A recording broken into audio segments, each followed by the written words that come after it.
ابو العلا مودودی کو نا جب یہ اریسٹ کرنے کے لیے آئے نا تو یہ گھر پہ محمود عباسی صاحب اور یہ نماز پڑھ رہے تھے، تو پولیس والا انٹر ہوا پوری نفری لے کے، اور انہوں نے کہا کہ صبح آپ کو قتل کر دیں گے ہم،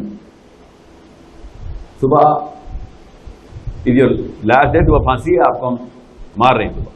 انہوں نے سلام پھیرا تھا، کھڑے ہوئے، کہتے کیا کہا؟ کہتے صبح آپ کو قتل کرنے لگے۔ تم نہیں قتل کرتے ہو، اللہ قتل کرتا ہے، مسلمان کو کوئی وہ چیز نہیں مارتی، اللہ مارتا ہے۔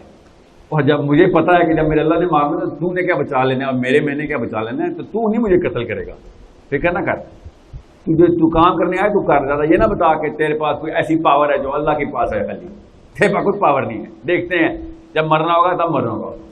7 سال کے لیے جیل میں رہے، اور خود لکھتے ہیں کہ اگر میں جیل نہ جاتا اس وقت جس وقت انہوں نے ڈالا تھا تو میرے پاس ٹائم ہی نہیں تھا کہ میں تفہیم القرآن پوری کر سکوں۔ اور تفہیم القرآن وہ کتاب تھی جو جیسی شائع ہوئی ایسے وائرل ہوئی جیسے اس وقت آپ کی انڈین فلمیں وائرل ہوئی۔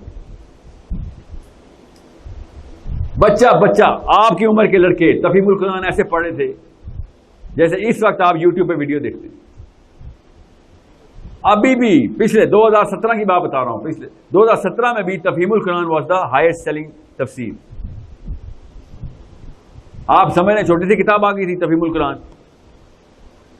میں کم از کم جو 30 زیادہ ہی ہوں گے 30 بندے مجھ سے میں جانتا ہوں جو تفہیم کی وجہ سے اسلام کے اندر داخل ہوئے کہ کس کنسیپچل کلیئرٹی کے ساتھ اسلام کا فلسفہ کلیئر کیا گیا۔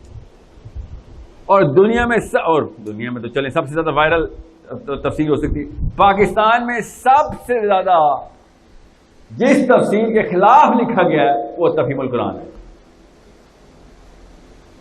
تو آپ لوگ کنفیوز کیوں نہ ہوں؟ پھر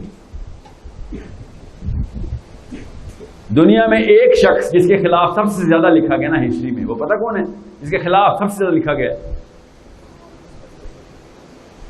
میرے آقا، آپ کے آقا نبی اکرم صلی اللہ علیہ وآلہ وسلم، سب سے زیادہ خلاف ان کے لکھا گیا۔ چھوڑیں گے کبھی؟ تو آپ میرے کو چھوڑنے کا ڈر رکھتا ہے کہ لوگوں نے لکھ دیا تو میں مان لوں؟ نہیں، میری ماں بھی قربان، میرے بچے بھی قربان میرے نبی پہ۔ مگر ادھر کہاں پہ ہوتا ہے، ادھر کیا معاملہ سیٹ کیا جاتا ہے؟ چیک کریں کہ تفہیم پڑھتے ہی گھروں میں باقاعدہ بمیں تن جاتی ہے کہ تفہیم جیسے کہ نعوذ باللہ کہ قادیانی کی تفسیر رکھ لی ہے۔ آپ نے ایکسپوجر لیا نہیں ہے نا، ابھی ہو جائے گا، ابھی عمریں نہیں، ابھی مجھے اور جوش چڑھتا ہے کہ یہ اس کے خلاف لکھ رہے ہیں۔ پھر اس کا مطلب ہے کہ یہ ان کی دکانیں بند کر رہی ہے، کہیں ایسی جگہ پہ دراڑ ڈال دی، کوئی کلیئرٹی ایسی دے رہی ہے کہ یہاں پہ کسی کی لوکل شاپ کو نقصان ہو سکتا ہے۔ دس از ہاؤ پاورفل مولانا ابو العلا مودودی از۔ اور یہ میں اس لیے آپ کو بتا رہا ہوں، ان کے ہال میں بیٹھا ہوں، میں مودود تفہیم کا خود جیتا جاگتا انسپریشن کا ثبوت ہوں۔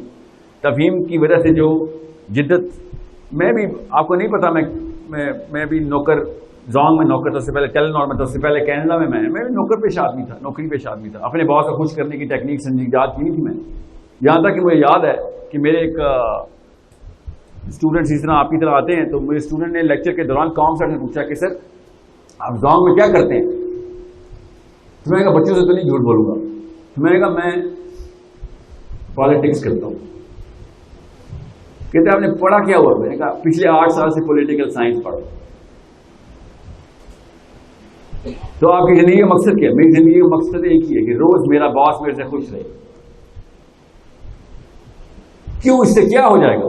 اس سے مجھے اطمینان ہوگا کہ اگلے مہینے تنخواہ آ رہی ہے میری، یہ اوقات ہے میری، ایک پاکستان کی ٹاپ جاب میں سے ایک جاب میرے پاس۔ تفہیم ایسے کرتی ہے، جب فلسفہ کلیئر کرتی ہے آپ کو کسی قسم کا تردد نہیں ہوا مجھے کہ یار بس کھانی ختم یار،